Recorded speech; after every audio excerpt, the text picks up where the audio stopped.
Yo! What's up, tennis fan? Welcome back to the channel. Today, we're diving into one of the dopest storylines in women's tennis right now. Alexandra Eala versus Emma Raducanu. Two absolute fireballs on the court, different backgrounds, different journeys, but the same goal: to wear that crown and rule the women's game. Now, the question everybody is asking: who's next? Who's gonna carry the torch and become the new face of women's tennis? Grab your coffee, your snacks, whatever gets you hyped, because we're breaking it all down. The grind, the glow up, the battles, and the vibes, and by the end, you'll know exactly who's built to be the next tennis queen. So check this. A few years back, the name Alexandra Eala might have just floated under the radar for casual fans, but for folks who've been tuned into junior tennis, they knew. The girl had it, that natural court IQ, those laser-sharp ground strokes, and that fearless attitude that screamed, "I'm here to shake things up." Born in 2005 inches, Manila, Eala grew up in a family that lives and breathes tennis. Her grind started crazy early. And trust me, she wasn't just swinging for fun. By her mid-teens, she was already snatching junior Grand Slam titles and putting Southeast Asia on the tennis map like never before. You could see the swagger, smooth footwork, slick lefty angles, a calm under pressure that most rookies can't fake. Even when she lost like a pro, focused, hungry, plotting her comeback. Fast forward a few years and boom, she's transitioned into the pro circuit, going toe-to-toe with women who've been doing this for a decade. And here's the wild part. She ain't just surviving, she's competing. Eala's game is built on hustle and precision. She's got that Rafa Nadal Academy polish. You can tell she learned discipline from the Spanish clay. But there's still that island flavor, calm but fierce, humble but deadly. She's the type who don't talk too loud, but when the match starts, her racket does all the shouting. Now in 2025, Eala's pulling in serious WTA traction, ranking up, taking scalps, and gaining fans from across Asia, the US, and beyond. Every time she hits the court, it feels like a cultural moment, like the Philippines got a seat at tennis royal table. And it ain't just about the stats, it's about the story. The rise from a tropical country not known for tennis dominance to becoming one of the brightest prospects on the tour. She's representing a generation that's saying, yeah, we belong here too. And let's be real, she's got that chill, wholesome energy that fans love. She's humble as hell, always shouting out her fame and her roots. But when that serve drops, she's all business. If you watch her matches, you know she's evolving fast. Her serve's heavier, her baseline power's next level, and she's starting to bring that fearless net play that separates the greats from the good. Eala's not just here to participate, she's here to dominate.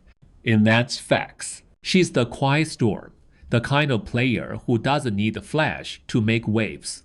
But speaking of flash, let's switch gears, cause this next player, she didn't just show up on the tennis scene, she blew it up. We're talking about Emma freaking Raducanu, the girl who went from total underdog to global superstar in what felt like one summer. Back in 2021, Emma was just this 180-year-old wildcard from London. No one, and I mean no one, had her winning a Grand Slam. But then she did the impossible.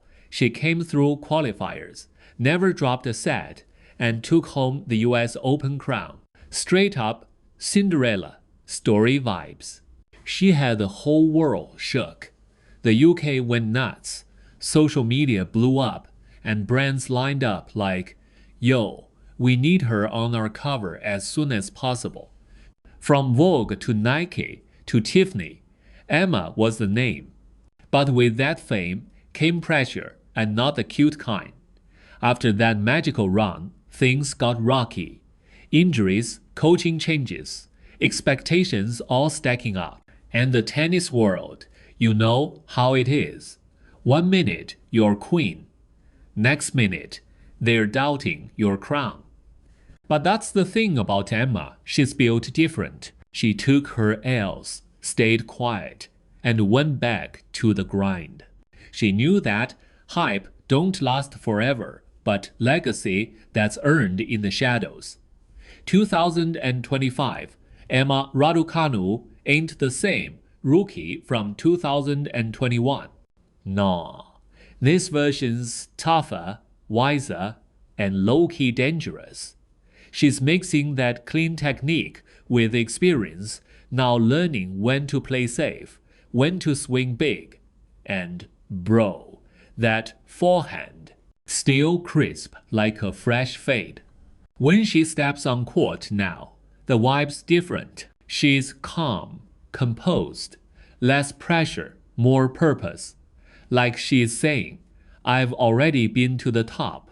Now I'm climbing again, my way. Her fan base is crazy. Global US, UK, Asia, Australia, all riding with her. She's got that crossover appeal. Even folks who don't watch tennis know who Emma is. Eala's the quiet storm, no drama, no noise, just pure grind. She's the type who'll sneak up on the big names, take 'em down, and just smile after like, yeah, I did that. She's the hope of a whole region, proving that greatness don't come from where you're born, it comes from how bad you want it.